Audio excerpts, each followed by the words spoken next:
ఆ మాటలు, ఆయన సిద్ధాంతం, ఆనాటి పివి నరసింహారావు గారి నాయకత్వం ఇవాళ ఈ దేశంలో సమూలమైన సంస్కరణలు తెచ్చింది. ఈ దేశంలో ఎన్నో రకమైన విప్లవాత్మకమైన మార్పులు కూడా వచ్చినాయి అధ్యక్ష. కేవలం 15 రోజులు మాత్రమే ఫారెక్స్ నిలువలు ఉన్న ఆనాటి పరిస్థితి నుంచి మొత్తం ప్రపంచం అంతా ఆశ్చర్యపోయే స్థాయికి దేశాన్ని పరిగెత్తించిన ఆర్థిక సంస్కరణశీలి డాక్టర్ మన్మోహన్ సింగ్.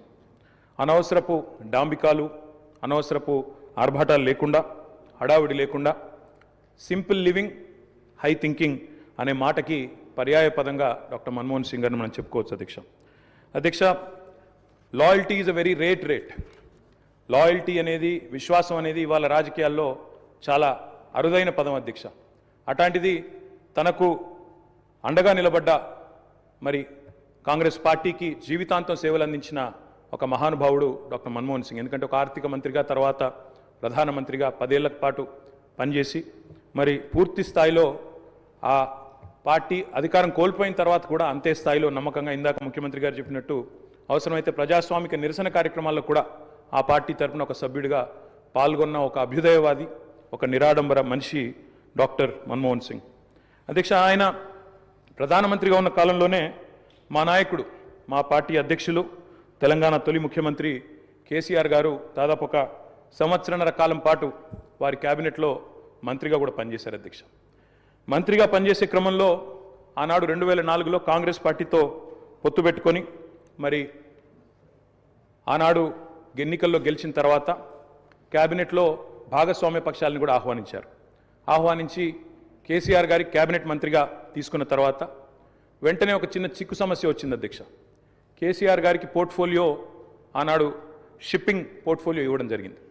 ఇస్తే వెంటనే డిఎంకే వాళ్ళు, అప్పుడు వాళ్ళు ప్రధాన భాగస్వామ్య పక్షం యూపీఏలో, వాళ్ళు వెంటనే అభ్యంతరం లేవనెత్తినారు. మీరు మాకు కమిట్మెంట్ ఇచ్చారు, మాకు ప్రామిస్ ఇచ్చారు, మీరు వెంటనే మరి వారికి ఎట్లా ఇస్తారో అని అభ్యంతరం పెడితే కేసీఆర్ గారు ఒక్క క్షణం కూడా సంకోచించకుండా వెంటనే మన్మోహన్ సింగ్ గారి దగ్గరికి వెళ్ళి, డాక్టర్ గారు నేను వచ్చింది పదవుల కోసమో పోర్ట్ఫోలియోల కోసమో కాదు, నేను వచ్చింది నా తెలంగాణ కోసం అని చెప్పి వారికి తిరిగి ఆ షిప్పింగ్ పోర్ట్ఫోలియోని ఇస్తే ఆ రోజు మన్మోహన్ సింగ్ గారు అన్న మాట అధ్యక్ష, చంద్రశేఖరరావు గారు మీరు ఏ నిబద్ధతతో, ఏ సిద్ధాంతం కోసం, ఏ రాష్ట్రం కోసం అయితే వచ్చారో అది ఫలించాలి అని మనసారా నేను కోరుకుంటున్నాను.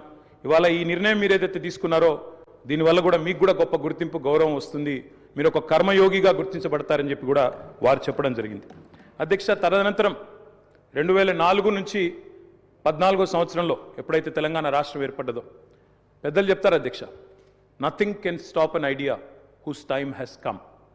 అంటే ఒక గొప్ప ఆలోచనకు, ఒక అరుదైన సందర్భానికి సమయం వచ్చినప్పుడు ప్రపంచంలో ఏ శక్తి దాన్ని ఆపలేదు అధ్యక్ష.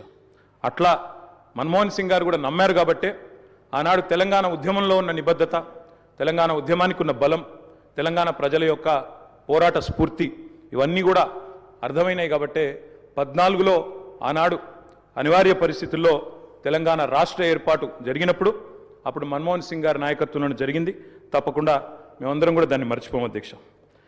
ఒక్క మాట ఇవాళ గుర్తు చేసుకోవాల్సిన అవసరం ఉంది. మన్మోహన్ గారి నిబద్ధత గుర్తు చేసే సందర్భంలో సరిగ్గా ప్రధానమంత్రిగా వారు ఎన్నికైన తర్వాత 6 నెలలకి పెద్దలు మా పార్టీ అధ్యక్షులు కేసీఆర్ గారు ఆనాటి క్యాబినెట్ సహచరుడిగా వారికి ఒక ముఖ్యమైన డెలిగేషన్ నేను తీసుకొని వస్తున్నాను సార్, దయచేసి మాకు సమయం ఇవ్వండి అని అడిగినారు. ఇది నేను చెప్పేది మీరు పేపర్లో కూడా చూసుకోవచ్చు అధ్యక్ష. డిసెంబర్ 18, సరిగ్గా 20 సంవత్సరాల కిందట, డిసెంబర్ 18, 2004వ సంవత్సరం అధ్యక్ష టైం ఇచ్చారు ఆయన. ఇస్తే సార్ మాకు 5 నిమిషాలు కాదు, నేను ఒక ముఖ్యమైన బృందాన్ని తీసుకొస్తున్నా, ఆర్ కృష్ణయ్య గారు, అదేవిధంగా వకులాభరణం కృష్ణమోహన్ రావు గారు, ఇట్లా కొంతమంది మా దగ్గర బలహీన వర్గాల కోసం పనిచేసే నాయకులు ఉన్నారు, వారందరినీ తీసుకొని వస్తున్నాను, దయచేసి ఒక అర్ధగంట 45 నిమిషాలు సమయం ఇవ్వండి అన్నారు. అంటే మన్మోహన్ సింగ్ గారి గొప్పతనం ఏంటంటే అధ్యక్ష, సమస్య తీవ్రత తెలుసుకున్న తర్వాత ఓబీసీలకు అన్ని రాష్ట్రాల్లో మంత్రిత్వ శాఖలున్నాయి, కేంద్రంలో కూడా ఓబీసీ వెల్ఫేర్ మినిస్ట్రీ పెట్టాలి అని మన్మోహన్ సింగ్ గారి దగ్గరికి కేసీఆర్ గారు డిసెంబర్ 18, 2004 నాడు ఒక బృందాన్ని తీసుకొని వెళ్తే 45 నిమిషాల సమయం ఇచ్చిన ప్రధానమంత్రి గారు గంటన్నర సేపు వారితో గడిపినారు అధ్యక్ష. గంటన్నర సేపు మొత్తం విషయం అర్థం చేసుకోవడానికి, అధ్యయనం చేయడానికి గంటన్నర సేపు వారితో గడిపి తప్పకుండా నేను చూస్తాను అని చెప్పి వారు చెప్పిన మాట కూడా నేను గుర్తు చేస్తా ఉన్నా అధ్యక్ష. ఎన్నో అడ్డంకులు, ఎన్నో అభ్యంతరాలున్నా వాస్తవం మరి మన్మోహన్ సింగ్ గారు ప్రజాస్వామిక ఉద్యమాలకు అండగా నిలబడ్డారు. ఎన్నడూ కూడా ఆయన మరి ఎన్నడూ కూడా ఎన్ని ఒత్తిళ్లకు లోనైనా కూడా సంస్కరణల బాట నుంచి వెనుకకు తగ్గలేదు. We can call him the silent architect of modern India. ఆయనకు పేర్లు పెట్టారు అధ్యక్ష. మన్మోహన్ కాదు, ఈయన మౌనమోహన్ సింగ్ అన్నారు. రకరకాలుగా మాట్లాడారు. ఆయన పనిచేసుకుంటూ పోయినాడు. ఏమేం సంస్కరణలు దేవాలో తీసుకుంటూ వచ్చినారు. వారు తెచ్చిన సంస్కరణలు కూడా చాలా విప్లవాత్మకమైన సంస్కరణలు. ఇప్పుడే డిప్యూటీ సీఎం గారు కూడా చెప్పారు. తప్పకుండా చాలా సంస్కరణలు కూడా వారు తెచ్చారు. ఎంతమంది ఎన్ని రకాలుగా ఆయనను అవమానించే ప్రయత్నం చేసినా నిజంగా చెప్పాలంటే ఆకాశం స్థాయి తగ్గదు అధ్యక్ష. అవమానం చేస్తే ఆకాశం స్థాయి తగ్గదు. ఎన్ని నిందలు వేసినా మహోన్నతులు తొనకరు బెనకరు. అటువంటి స్థితప్రజ్ఞతను మనం డాక్టర్ మన్మోహన్ సింగ్లో చూసాం. ఇవాళ మన్మోహన్ సింగ్ గారి గురించి మాట్లాడుకునేటప్పుడు తప్పకుండా మన తెలుగు బిడ్డ, మన తెలంగాణ బిడ్డ పివి గురించి కూడా మనం గుర్తు చేసుకోవాలి అధ్యక్ష.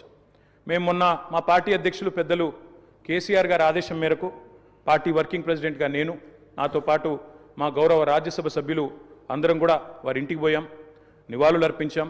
తెల్లారి అంత్యక్రియల్లో మేము కూడా పాల్గొన్నాం అధ్యక్ష. మొత్తం అంత్యక్రియలు ముగిసిన తర్వాతనే వారి కుటుంబాన్ని కలిసి పరామర్శించి మా తరపున కూడా సానుభూతిని చెప్పి వచ్చినాం అధ్యక్ష. కానీ అక్కడ పోయినప్పుడు ఒక మాట మాత్రం కొంత బాధ అనిపించింది అధ్యక్ష. మన్మోహన్ సింగ్ గారికి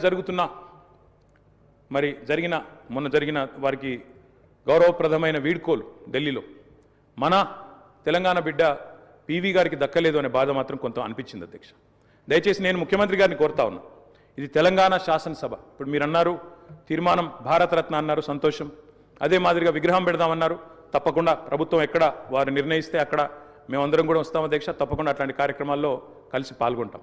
కానీ పివి నరసింహారావు గారికి కూడా ఢిల్లీలో ఒక మెమోరియల్ ఏర్పాటు చేయాలని చెప్పి శాసనసభ తీర్మానిస్తే మన తెలంగాణ బిడ్డ, మన తెలుగు బిడ్డ, మనవాడు పివి గారికి కూడా సముచితమైన గౌరవం కేంద్ర ప్రభుత్వం ఇవ్వాలి అనే ఒక ప్రతిపాదన కూడా మన శాసనసభ నుండి పోతే బాగుంటుంది.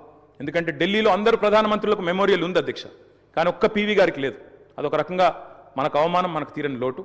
కాబట్టి ఈ తీర్మానంతో పాటు దాన్ని కూడా జతపరిచి పంపించినట్టయితే తప్పకుండా వారిని కూడా, ఎందుకంటే మన్మోహన్ గారిని రాజకీయాల్లోకి తెచ్చిందే పివి గారు, అట్లాంటి పివి గారికి కూడా ఒక మెమోరియల్ ఏర్పాటు చేయాలని శాసనసభ ఏకగ్రీవ తీర్మానం చేస్తే మన గౌరవం కూడా పెరుగుతుంది, మన సభ గౌరవం కూడా పెరుగుతుందనే మాట కూడా తెలియజేస్తూ ముఖ్యమంత్రి గారు పెట్టిన సంతాప తీర్మానానికి సంపూర్ణమైన మద్దతును, ఆ కుటుంబానికి మా ప్రగాఢమైన సానుభూతిని కూడా తెలియజేస్తాం అధ్యక్ష.